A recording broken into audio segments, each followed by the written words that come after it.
औज़ुबिल्लाहिमिनश्शैतानिर्रजीम बिस्मिल्लाहिर्रहमानिर्रहीम। 106 नंबर वाली आयत अल बकरा की। इससे पहले हमने तर्जुमा देखा था लफ्ज़ी। अब हम कोशिश करेंगे कि इस मतन पे से तर्जुमा करें।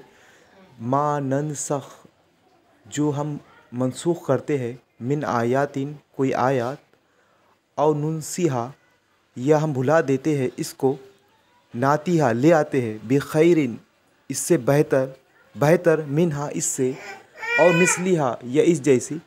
अलम तालम, क्या तुम नहीं जानते, अन्ना, के अन्नल्लाह, के अल्लाह, अला कुल्ली शैइन कदीर, कि अल्लाह हर चीज़ पर कादिर है।